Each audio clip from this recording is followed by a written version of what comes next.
Bracket set, bubbles burst. The 68-team field for the men's NCAA basketball tournament has been set. The #1 ranked Houston Cougars leading a large contingent of Texas teams into the big dance. Good afternoon, I'm Cheryl Mercedes. KHOU 11 is your Houston home for the Final Four, but a lot of games have got to be played before a champion is crowned. March Madness is upon us, and here's a look at all of the Texas teams that made it into the tournament. But this evening, we will turn our attention to UH and TSU. We have live team coverage for you, beginning with our all-star point guard, Jason Bristol. Hey, Jason, busy afternoon. Yes, no doubt. Thank you, Cheryl. I am no Chris Paul, but I am here to distribute the rock. We're going to start with the Cougs. Of course, they lost the AAC tournament title game today in Fort Worth, but still received the second overall seed in this tournament. They will be the top seed in the Midwest, where they will face Northern Kentucky in the first round. That game is Thursday in Birmingham, Alabama. Time TBD. Now, our Daniel Gotera with the Cougs in Fort Worth. Daniel, what's the mood of the team considering where this team is heading and, of course, how today's AAC tournament final ended for Houston?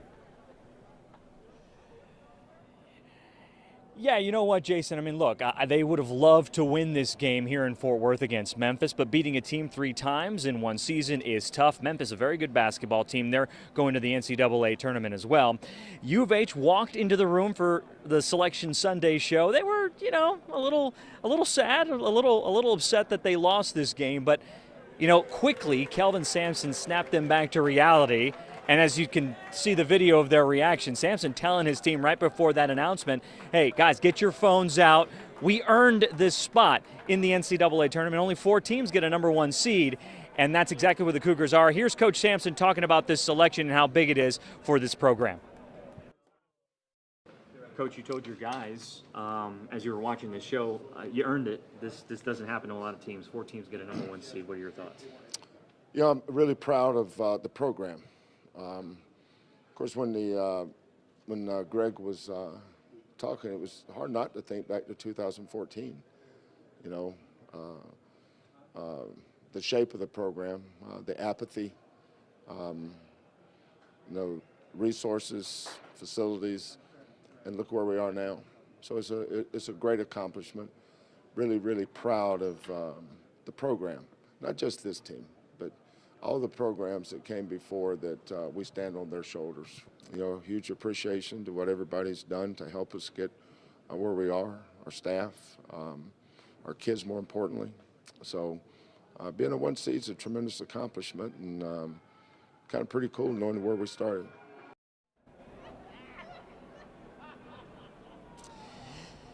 Yeah, one of the only things that was left in doubt heading into Selection Sunday is exactly which region they would be in. Now, it was a bit of a surprise that they were in the Midwest. A lot of people thinking that Kansas would be in that spot, but they are going to the Midwest. They will face Northern Kentucky, and this team will be ready to go on Thursday, that's for sure, Jason. And Daniel, another big question mark is obviously the health of Marcus Sasser. He did not play in this tournament championship game. What can you tell us about his availability?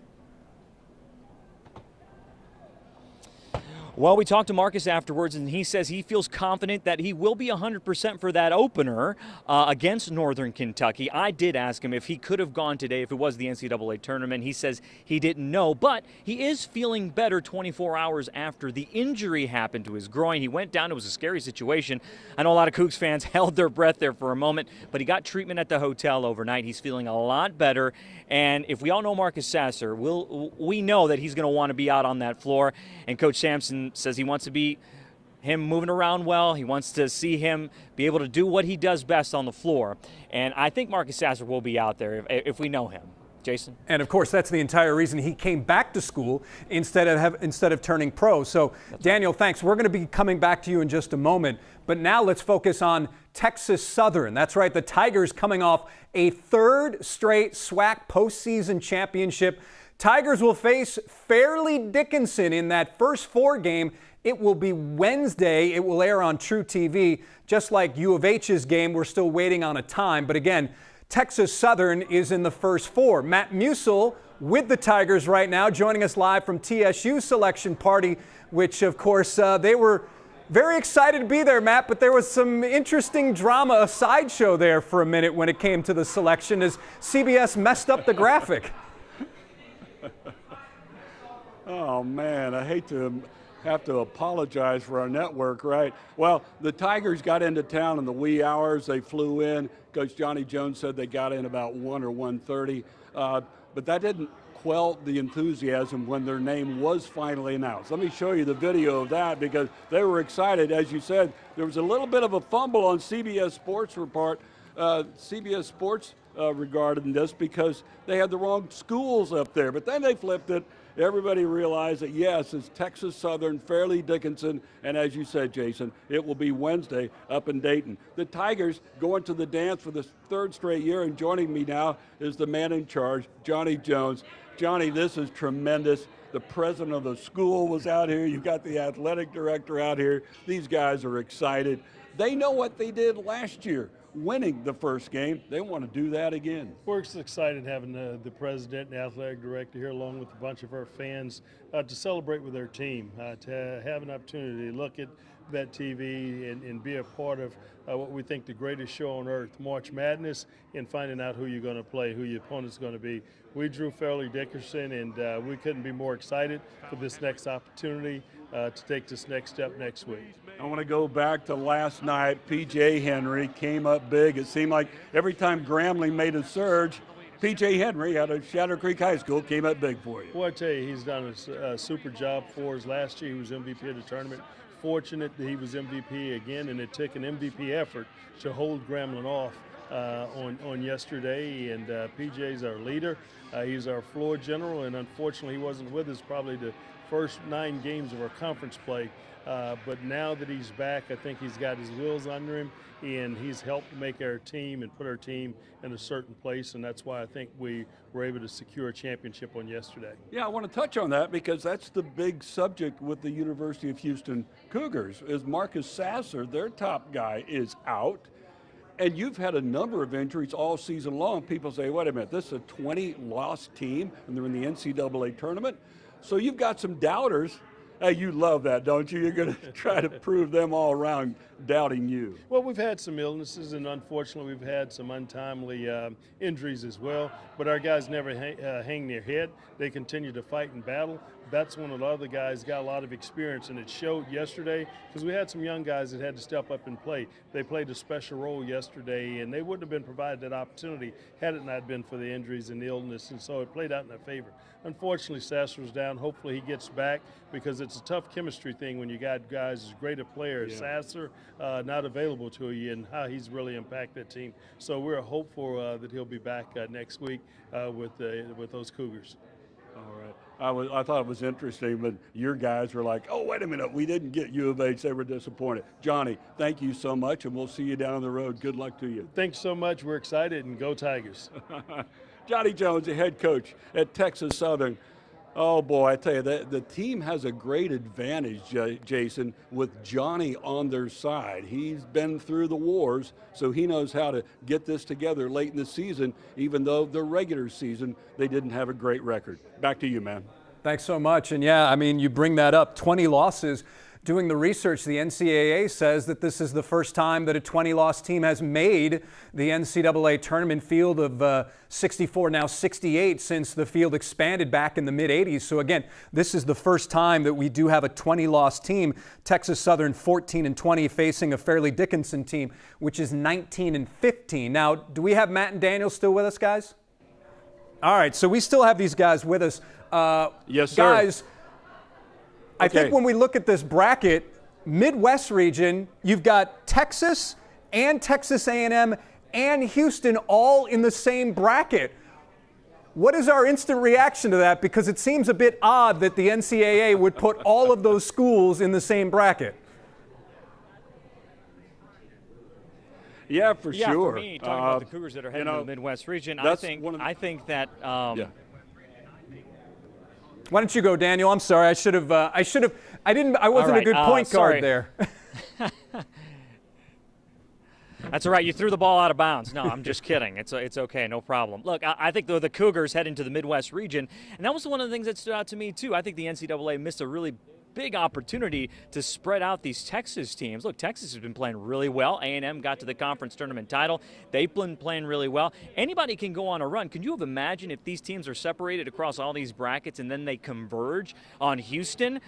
I'm sure that was kind of the thinking. The NCAA didn't want that to be a huge Texas-sized party, although we would have loved that in Houston. But that potential matchup in the Elite Eight in Kansas City between U of H and Texas, two future Big 12 foes, I mean, you can only dream of that potential and that possibility. That's going to be some kind of atmosphere if that is able to go down.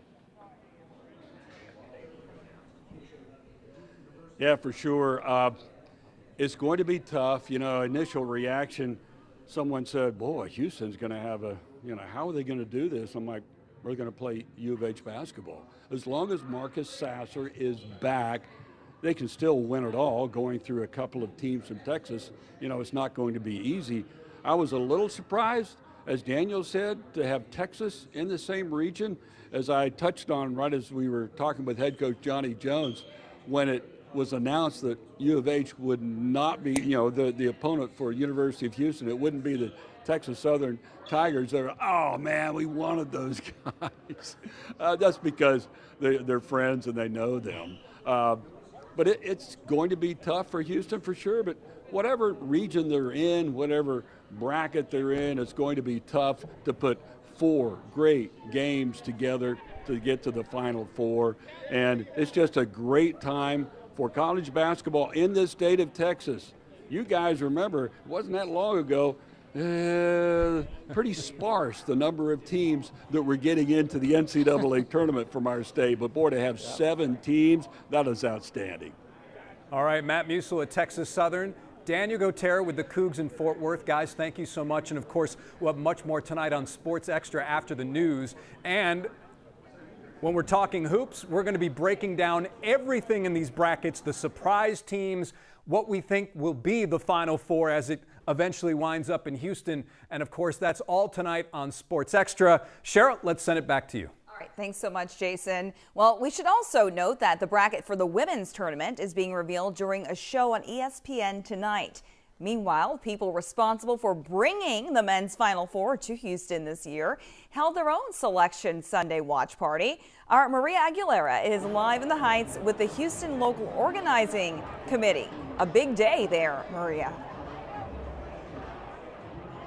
Cheryl, today is just the beginning of what's to come, and we're told by the local organizing committee that they have been waiting for this moment as it's really the launching point to March Madness and the Final Four. People here are excited because there are going to be a lot of events coming here to Houston as we are the host city. And to talk about all of those events, we have with us Holly Kesterson, who is the president of the local organizing committee for the 2023 NCAA Men's Final Four. That is a mouthful, but there's going to be so much going on. Holly, thank you for joining us. Talk to us about what is so special about hosting the Final Four here in Houston and what people can expect in the coming weeks. Absolutely. There's nothing like March Madness. It is just such an exciting time. But to have the best of basketball coming to Houston in just a couple of weeks, that's pretty exciting.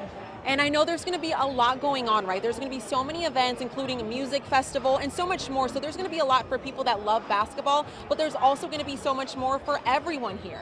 Yeah, whether you're a diehard basketball fan, which of course this will be the place for you, or you have a family and kids, there's always activities around Final Four for everybody. Whether it's the Fan Fest presented by Capital One, which is at George R. Brown Convention Center downtown, the music festival, which you mentioned, which is in Discovery Green Park, or even the Dribble presented by Buick. If you have kiddos, get on ncaa.com/men's Final Four to find out about all the family events that we have going on.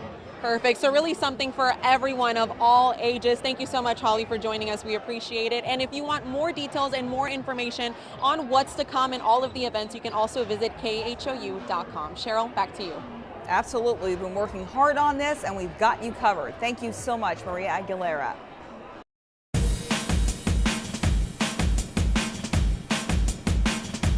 Hey, don't forget to take part in the KHOU 11 Bracket Challenge. If your bracket is the best, you win a 55-inch 4K smart TV and a custom-fit mattress from our friends at Texas Mattress Makers.